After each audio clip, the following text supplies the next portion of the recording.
ओम शांति। 13 अप्रैल 2024। बाबा के महावाक्य।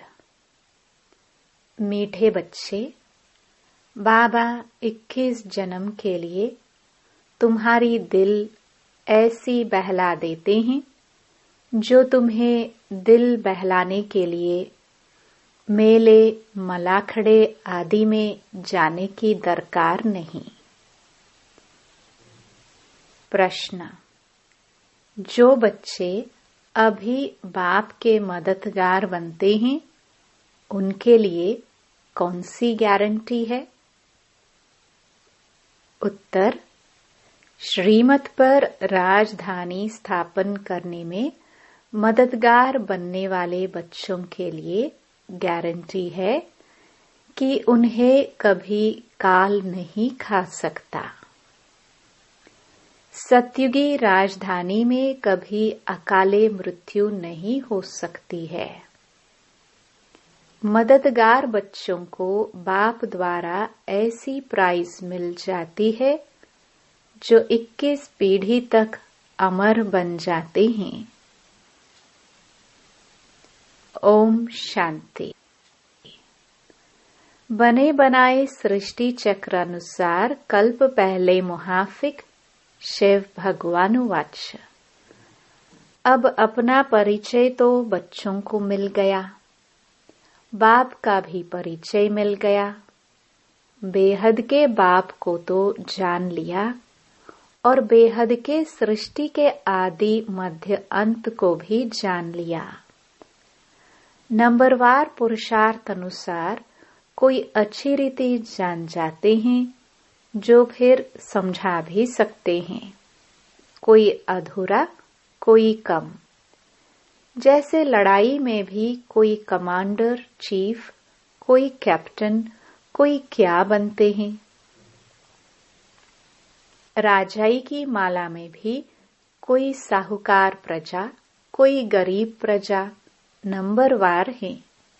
बच्चे जानते हैं बरोबर हम खुद श्रीमत पर सृष्टि पर श्रेष्ठ राजधानी स्थापन कर रहे हैं।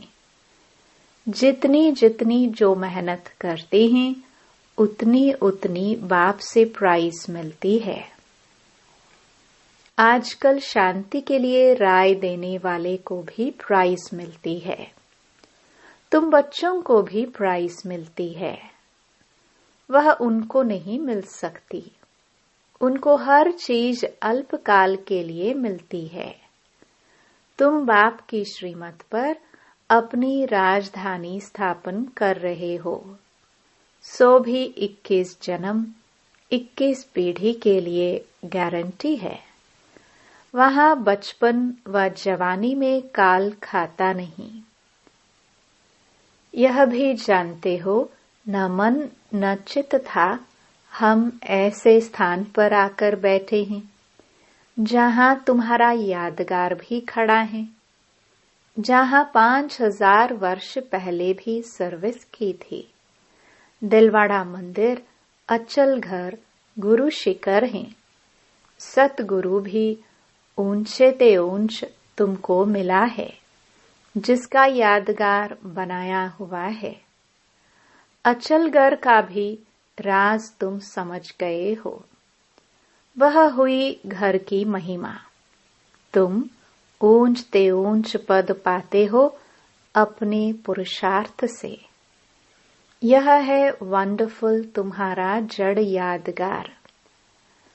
वहां ही तुम चैतन्य में आकर बैठे हो। यह सब है रूहानी कारोबार जो कल्प पहले चली थी। उनका पूरा यादगार यहाँ है। नंबर 1 यादगार है। जैसे कोई बड़ा इम्तिहान पास करता है तो उनके अंदर खुशी रौनक आ जाती है। फर्नीचर पहरवाइज कितनी अच्छी रखते हैं। तुम तो विश्व के मालिक बनते हो। तुम्हारे से कोई भेंट कर नहीं सकता। यह भी स्कूल है। पढ़ाने वाले को भी तुम जान गए हो। भगवानुवाच। भक्ति मार्ग में जिसको याद करते हो, पूजा करते हो, कुछ भी पता नहीं पड़ता। बाप ही सम्मुख आकर सब राज समझाते हैं, क्योंकि यह यादगार सब तुम्हारे पिछाड़ी की अवस्था के हैं। अभी रिजल्ट नहीं निकली है। जब तुम्हारी अवस्था संपूर्ण बन जाती है, उनका फिर भक्ति मार्ग में यादगार बनता है। जैसे रक्षाबंधन का यादगार होता है। जब पूरी पक्की राखी बांध हम अपना राज्य भाग्य ले लेते हैं, तब फिर यादगार नहीं मनाते हैं।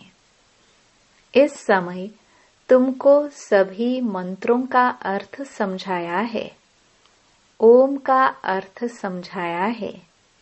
ओम का अर्थ कोई लंबा नहीं है। ओम का अर्थ है अहम आत्मा मम शरीर। अज्ञान काल में भी तुम देह अभिमान में रहते हो, तो अपने को शरीर समझते हो। दिन प्रतिदिन भक्ति मार्ग नीचे गिरता जाता है, तमो प्रधान बनता जाता है। हर चीज पहले सतो प्रधान होती है। भक्ति भी पहले सतो प्रधान थी। जब एक सत शिव बाबा को याद करते थे भी बहुत थोड़े। दिन प्रतिदिन वृद्धि बहुत होनी है। विलायत में जास्ती बच्चे पैदा करते हैं तो उनको इनाम मिलता है। बाप कहते हैं काम महाशत्रु है। सृष्टि की बहुत वृद्धि हो चुकी है, अब पवित्र बनो। तुम बच्चे सृष्टि के आदि मध्य अंत को अब बाप द्वारा जान चुके हो। सतयुग में भक्ति का नाम निशान नहीं है। अभी तो कितनी धूमधाम है।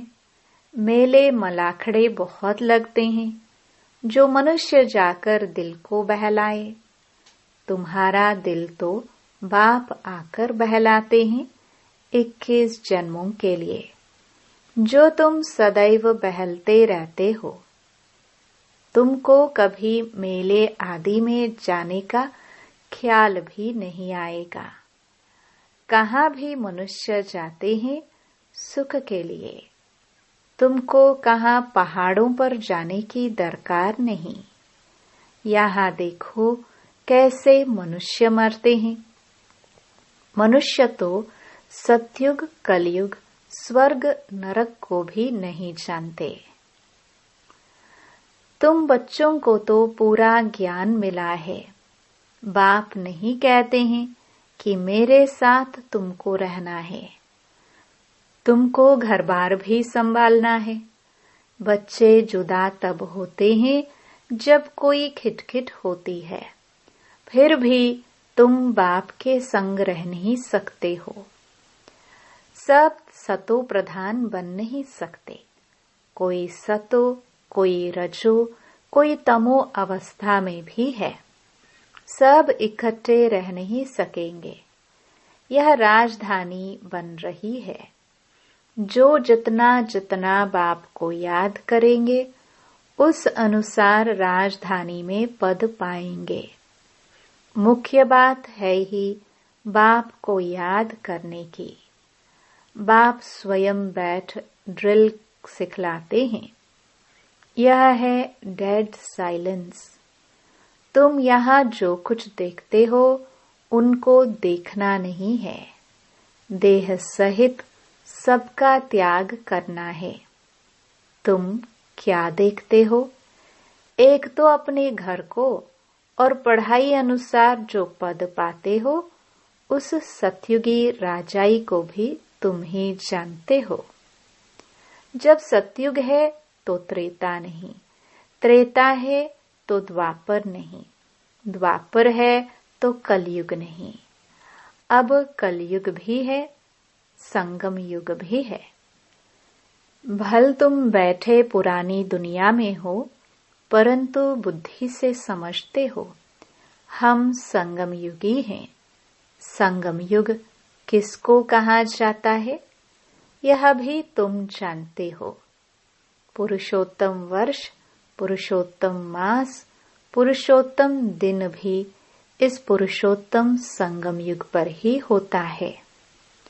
पुरुषोत्तम बनने की घड़ी भी इस पुरुषोत्तम युग में ही है। यह बहुत छोटा लीप युग है। तुम लोग बाजोली खेलते हो, जिससे तुम स्वर्ग में जाते हो।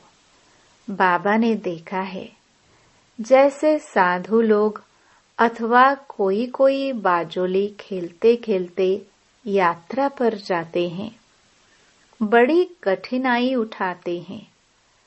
अब इसमें कठिनाई की बात नहीं, यह है योग बल की बातें। क्या याद की यात्रा तुम बच्चों को कठिन लगती है? नाम तो बहुत सहज रखा है, कहाँ सुनकर डरना चाहिए। कहते हैं बाबा हम योग में रह नहीं सकते। बाबा फिर हल्का कर देते हैं। यह है बाप की याद। याद तो सब चीजों को किया जाता है। बाप कहते हैं अपने को आत्मा समझो। तुम बच्चे हो ना, यह तुम्हारा बाप भी है, माशिक भी है। सब आशिक उनको याद करते हैं। एक बाप अक्षर भी काफी है। भक्ति मार्ग में तुम मित्र संबंधियों को याद करते, फिर भी हे प्रभु, हे ईश्वर जरूर कहते हो। सिर्फ पता नहीं कि यह क्या चीज है। आत्माओं का बाप तो परमात्मा है। इस शरीर का बाप तो देहधारी है। आत्माओं का बाप अशरीरी है। वह कभी पुनर्जन्म में नहीं आते और सभी पुनर्जन्म में आते हैं। इसलिए बाप को ही याद करते हैं। जरूर कभी सुख दिया है। उनको कहा जाता है दुख हरता सुख करता। परंतु उनके नाम रूप देश काल को नहीं जानते हैं। जितने मनुष्य उतनी बातें, अनेक मत हो गई हैं। बाप कितना प्रेम से पढ़ाते हैं। वह है ईश्वर, शांति देने वाला। कितना उनसे सुख मिलता है। एक ही गीता सुनाकर पतितों को पावन बना देते हैं। प्रवृत्ति मार्ग भी चाहिए ना। मनुष्यों ने कल्प की आयु लाखों वर्ष कह दी है, फिर तो अनगिनत मनुष्य हो जाते। कितनी भूल की है।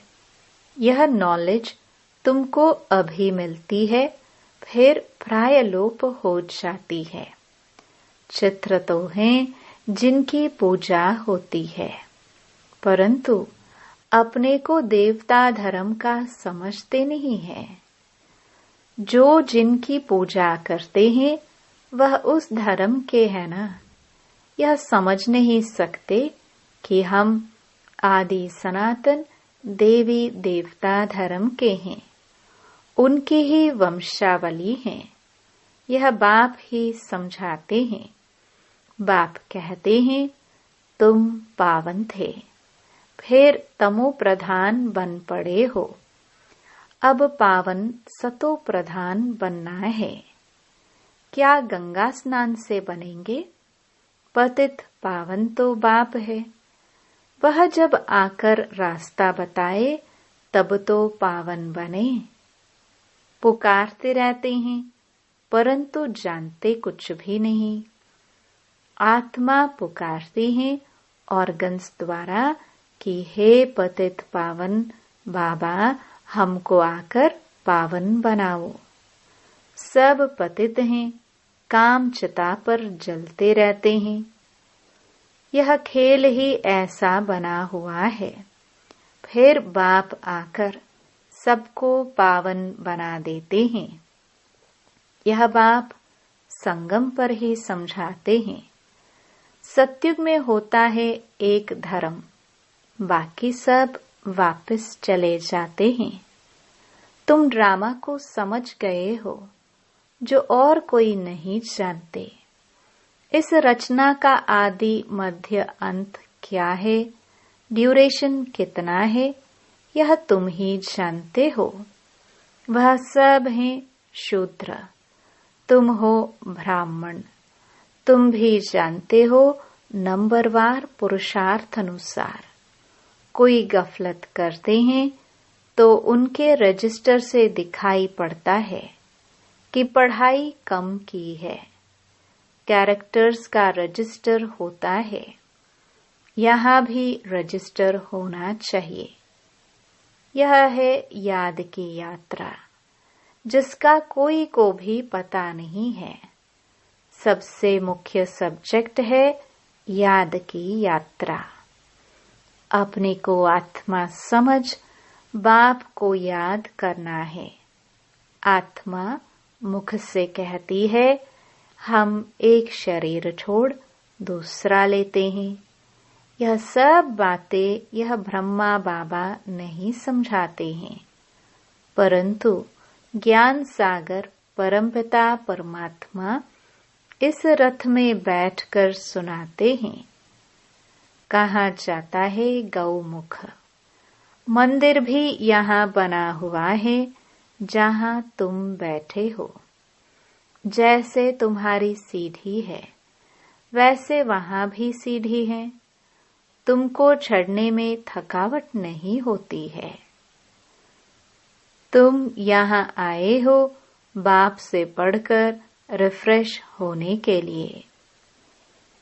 वहाँ गोरख धंधा बहुत रहता है, शांति से सुन भी नहीं सकेंगे। संकल्प चलता रहेगा, कोई देख न ले, जल्दी घर जाऊं, कितना ओना, चिंता रहता है।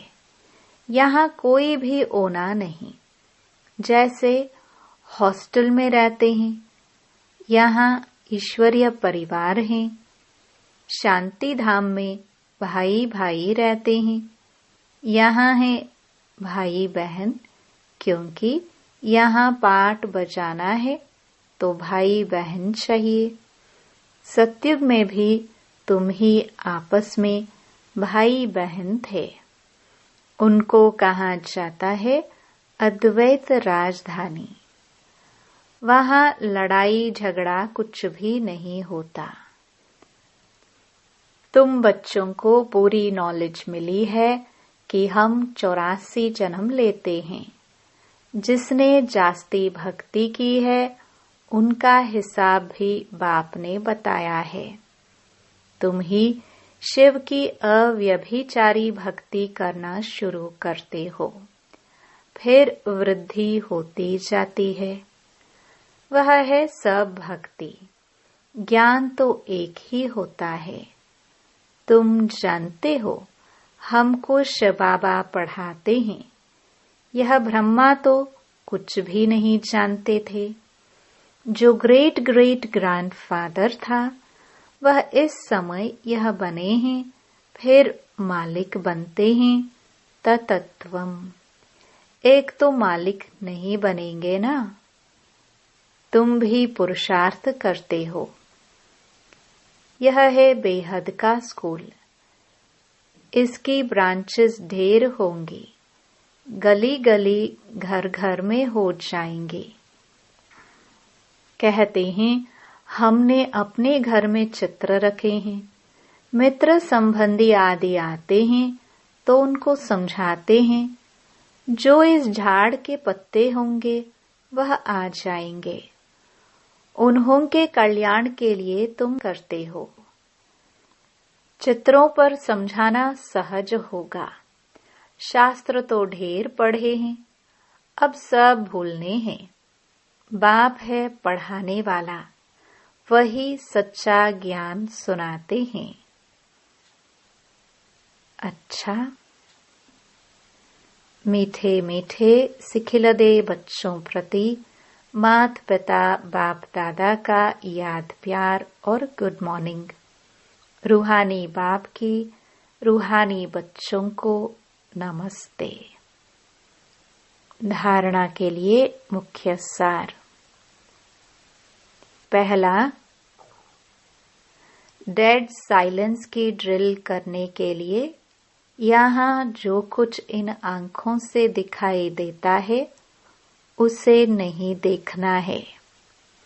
देह सहित बुद्धि से सबका त्याग कर अपने घर और राज्य की स्मृति में रहना है। दूसरा, अपने कैरेक्टर्स का रजिस्टर रखना है। पढ़ाई में कोई गफलत नहीं करनी है। इस पुरुषोत्तम संगम युग पर पुरुषोत्तम बनना और बनाना है। वरदान, सदा सर्व प्राप्तियों से भरपूर रहने वाले हर्षित मुख हर्षित चित्त भव। जब भी कोई देवी या देवता की मूर्ति बनाते हैं तो उसमें चेहरा सदा हर्षित दिखाते हैं, तो आपके समय के हर्षित मुख रहने का यादगार चित्रों में भी दिखाते हैं। हर्षित मुख अर्थात सदा सर्व प्राप्तियों से भरपूर। जो भरपूर होता है वही हर्षित रह सकता है। अगर कोई भी अप्राप्ति होगी तो हर्षित नहीं रहेंगे। कोई कितना भी हर्षित रहने की कोशिश करे, बाहर से हंसेंगे लेकिन दिल से नहीं। आप तो दिल से मुस्कुराते हो क्योंकि सर्व प्राप्तियों से भरपूर हर्षित चित्त है। स्लोगन, पास विद ऑनर बनना है तो हर खजाने का जमा खाता भरपूर हो। ओम शांति।